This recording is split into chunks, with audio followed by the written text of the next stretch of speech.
तो प्यारे बच्चों, इस वीडियो में डिस्कस करेंगे class 7 natural science annual exam 2025-26 morning shift के पेपर के कंप्लीट सॉल्यूशन को।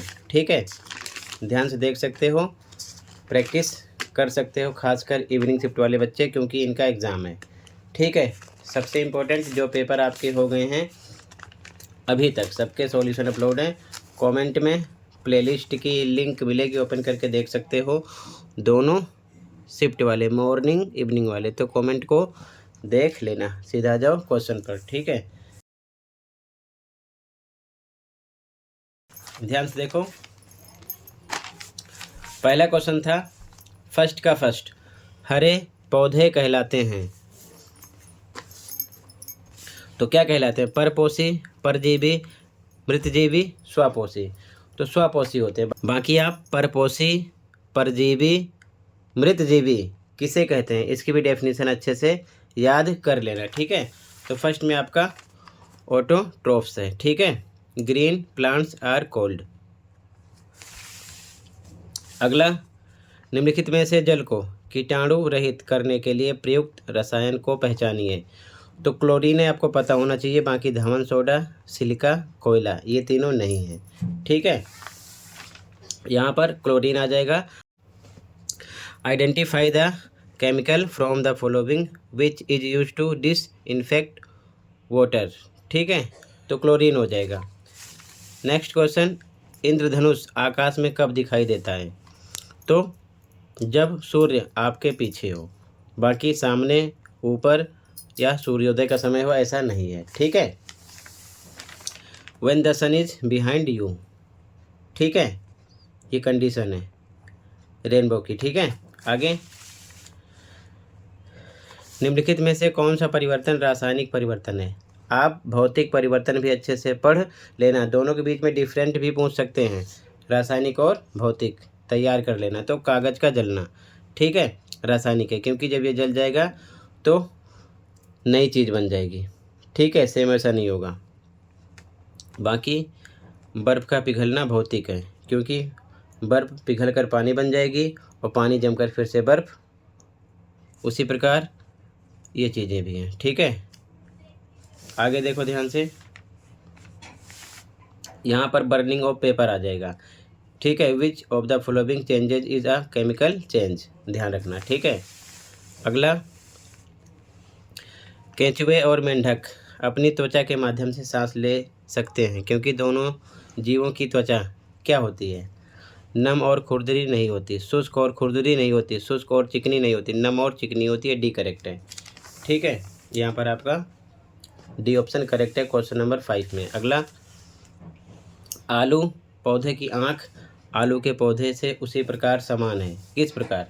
जैसे ब्रायोफिलम पत्ती के लिए कली। ठीक है, सी करेक्ट हो जाएगा यहाँ पर। ठीक है, बाकी तीनों, जैसे किसी भी पौधे के लिए जड़ नहीं है, पुष्प के लिए कली नहीं है, पुंकेसर के लिए परागकोश नहीं है। ठीक है, यहाँ पर सी ऑप्शन करेक्ट है, the bud is bryophyllum leaf. ठीक है, अगला, वह विलयन जो नीले लिटमस को लाल कर देता है कहलाता है। तो अम्लीय। बाकी आप इन तीनों की डेफिनेशन भी अच्छे से पढ़ लेना। ठीक है, क्षार, उदासीन, लवण, इसके बारे में भी आपसे क्वेश्चन कर सकते हैं। ठीक है, यहाँ पर एसिडिक हो जाएगा। ठीक है, ए solution which turns blue litmus red is. ठीक है, बाकी बेसिक, न्यूट्रल, सॉल्टी, इसके बारे में अच्छे से आप पढ़ लेना। अगला क्वेश्चन, अम्ल और क्षार के बीच की अपक्रिया को क्या कहते हैं? तो उदासीनीकरण। ठीक है, यहाँ पर आपका बी करेक्ट है। ठीक है, क्या होगा जब रक्त में प्लेटलेट्स उपस्थित नहीं होगी? तो रक्त का थक्का नहीं बनेगा, यानी क्लोटिंग नहीं बनेगी, ध्यान रखे रहना। ठीक है, यहाँ पर ब्लड विल नॉट क्लॉट। ठीक है, अगला, पौधों में जड़ों से अन्य भागों तक जल को ले जाने वाले ऊतक का नाम जाइलम, और भोजन को फ्लोएम, ध्यान रखना। ठीक है, जाइलम हो जाएगा। अगला, वन में जो जीव स्वयं अपना भोजन बनाते हैं उसे यानी उन्हें क्या कहते हैं, तो उत्पादक। ठीक है, क्या कहते हैं, उत्पादक। ठीक है, प्रोड्यूसर्स है। अगला, निम्नलिखित में से कौन सा वृक्ष का नाम नहीं है? सागवान वृक्ष है, साल वृक्ष है, कचनार वृक्ष है, शाही वृक्ष नहीं है। ठीक है, ध्यान रखना, यहाँ पर आपका सी करेक्ट है। अब आगे देखो ध्यान से, पहले हिंदी में आंसर देख लो, इंग्लिश में आंसर हम लास्ट में आंसर की शो करेंगे, कंप्लीट आंसर देख लेना। ओके, इसी वीडियो में। ठीक है, पहले हिंदी में देख लो क्योंकि हिंदी का लिखना पड़ा है। ठीक है, मृतजीवी पोषण क्या है, एक उदाहरण सहित समझाइए। तो मृतपोषी जीव, मृत यानी कि मरे हुए, सड़ने वाले पदार्थों से पोषक प्राप्त करते हैं, जिसे मृतजीवी पोषण कहते हैं। लाइन आप आगे ऐड कर सकते हो, जैसे ब्रेड पर मौजूद कवक। अगला, लकड़ी का जलना और उसे छोटे टुकड़ों में काटना दो भिन्न प्रकार के परिवर्तन क्यों माने जाते हैं? तो आंसर, लकड़ी के जलने से नए पदार्थ उत्पन्न होते हैं, यानी रासायनिक पदार्थ उत्पन्न होते हैं, जैसे कि राख। कटने से भौतिक पदार्थ उत्पन्न नहीं होते जबकि। ठीक है, तो ये जैसे कि यहाँ पर वही लकड़ी। ठीक है, ये हो जाएगा आंसर इसका। अगला, हमें उपयोग की गई चाय पत्ती को सिंक में क्यों नहीं फेंकना चाहिए? तो चाय की पत्तियाँ सिंक के पाइप या नलियों को अवरुद्ध कर देती हैं, अवरुद्ध पाइप के कारण अपशिष्ट जल बाहर बह जाता है। ठीक है, इसीलिए। अगला, विद्युत के सुचालक तथा कुचालक क्या हैं? प्रत्येक का एक उदाहरण दें। तो सुचालक बिजली प्रवाहित होने देते हैं, जैसे तांबा। कुचालक बिजली रोकते हैं, जैसे रबर, प्लास्टिक। कुछ अन्य एग्जाम्पल लिख सकते हो। ठीक है, अगला, सभी विद्युत उपकरणों में विद्युत फ्यूज की आवश्यकता क्यों होती है? तो इसलिए क्योंकि ओवरलोड होने पर फ्यूज पिघल जाता है, सर्किट टूट जाती है और नुकसान से बचाव होता है, यही कारण है। ठीक है, तो ये आंसर हो गया 2, 3, 4, 5 का। ठीक, अभी इंग्लिश में आंसर लास्ट में देखना। ठीक है, आंसर की में आगे देखो। क्वेश्चन 6, भोजन पर लार के प्रभाव की जांच करने के लिए आप कौन सी गतिविधि करेंगे? गतिविधि परिणाम भी समझाइए। ठीक है, तो यहाँ पर स्टार्च पाचन परीक्षण करेंगे। लार में मौजूद एमाइलेज एंजाइम स्टार्च को शर्करा में तोड़ता है, जिसे आयोडीन के साथ रंग परिवर्तन के द्वारा देखा जा सकता है। और रंग परिवर्तन क्या होता है? नीला काला से रंगहीन हो जाता है कलर। ठीक है, अथवा वाला क्वेश्चन, 7 क्वेश्चन है, थल समीर और समुद्री समीर क्या है, ये किस प्रकार बनती हैं? तो समुद्री समीर दिन में भूमि गर्म होती है, हवा ऊपर उठती है, ठंडी समुद्री हवा अंदर की ओर बहती है। और थल समीर रात के समय भूमि ठंडी होती है, हवा समुद्र की ओर बहती है। ठीक है, इसका आंसर हो जाएगा। अगला, ठोस पदार्थों में चालन कैसे होता है? एक उपयुक्त उदाहरण सही समझाइए। तो ठोस अणु कंपन करते हुए ऊष्मा स्थानांतरित करते हैं। ठीक है, चालन इसी प्रकार होता है, जैसे चाय में चम्मच हैंडल गर्म हो जाती है। ठीक है, अगला है, चाल को परिभाषित कीजिए, यानी कि चाल क्या है? तो किसी वस्तु द्वारा प्रति इकाई समय में तय की गई दूरी चाल है। औसत चाल की गणना कैसे की जाती है? तो औसत चाल बराबर कुल दूरी बटा कुल समय। एक उदाहरण दें तो यहाँ पर आप एग्जाम्पल ले सकते हो। मान लो दूरी 40 है, समय 5 है, तो 40/5 करके डिवाइड करके लिख देना था आगे। ठीक है, अथवा वाला, दूरी समय ग्राफ क्या है? तो कोई वस्तु समय के साथ कितनी दूरी पर है, यह दूरी समय ग्राफ दिखाता है। ऐसे ग्राफ से एक समान गति को कैसे पहचान सकते हैं? तो इसी सीधी रेखा से पहचानते हैं। इसे लिखो यहाँ पर, इसे सीधी रेखा से पहचानते हैं। ठीक है, अगला मैचिंग वाला क्वेश्चन था। ठीक है, तो मछली गिल या क्लोम, केंचुआ त्वचा, मानव फेफड़े से। ठीक है, बी से मिलाना है, फेफड़े से।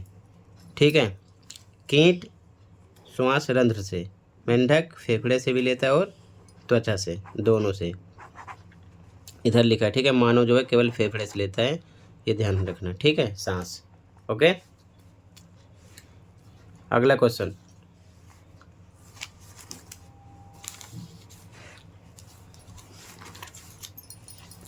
पुष्पी पौधे में लैंगिक प्रजनन को समझाइए। तो लिखो, नर और मादा जनन अंगों के माध्यम से युग्मकों का संलयन लैंगिक प्रजनन कहलाता है पुष्पों में। ठीक है, आगे कह रहे हैं, इस प्रक्रिया में पुंकेसर और स्त्री केसर के कार्यों का वर्णन करें। तो नर अंग पुंकेसर नर में होता है।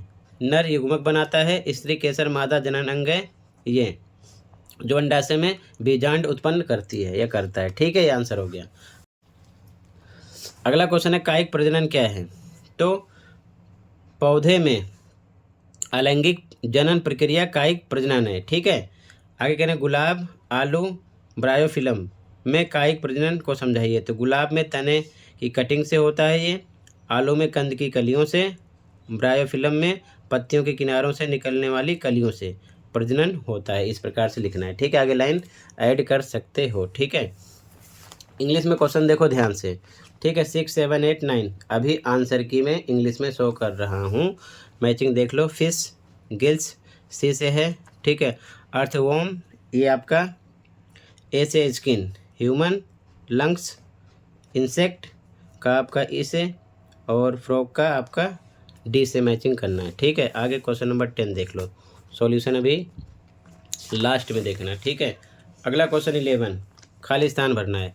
वह प्रतिबिंब जो पर्दे पर प्राप्त हो सकता है उसे डैश प्रतिबिंब कहते हैं, तो वास्तविक, जबकि जो पर्दे पर प्राप्त नहीं होता या नहीं हो सकता उसे डैश प्रतिबिंब कहते हैं, आभासी। ठीक है, अगला डैश दर्पण के वाहनों में पश्च दृश्य दर्पण के रूप में प्रयुक्त किया जाता है, तो उत्तल दर्पण होता है, क्योंकि यह डैश और सीधा प्रतिबिंब बनाता है, तो आभासी और सीधा। ठीक है, अगला एक डैश सूर्य के प्रकाश की किरण को, तो यहाँ प्रिज्म आएगा, यहाँ पर 7 रंगों में विभाजित करता है या कर देता है।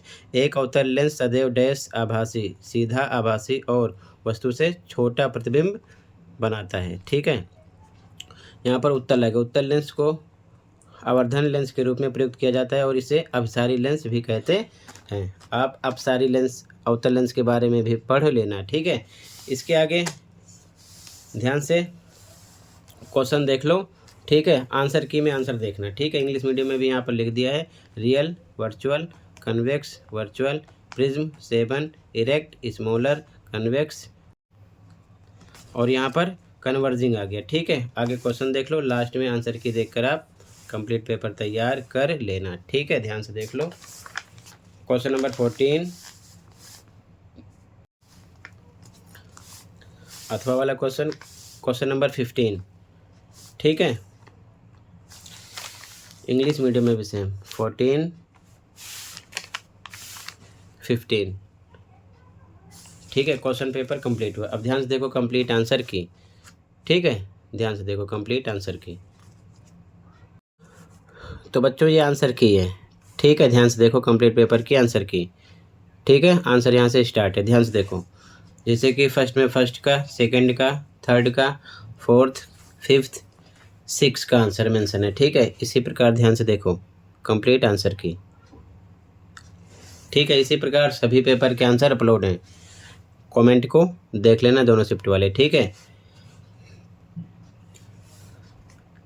इंग्लिश में ध्यान से देखो। ठीक है, 12 तक हो गया। सेक्शन बी आंसर 2, 3, 4, 5 और का आंसर। ठीक है,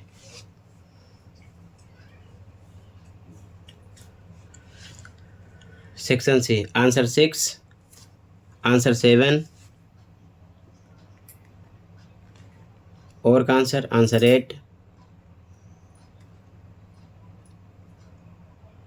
और का answer. Section D answer 9, answer number 10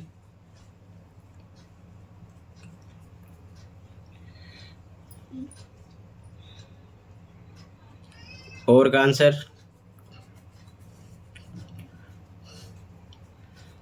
answer number 11 में फर्स्ट, सेकंड, थर्ड, फोर्थ का आंसर, फिफ्थ का answer.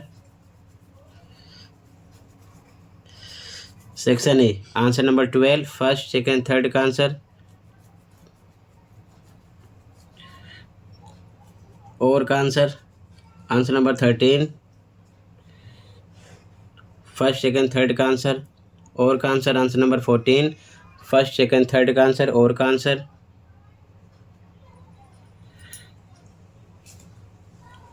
Answer number 15 first, second, third और का आंसर।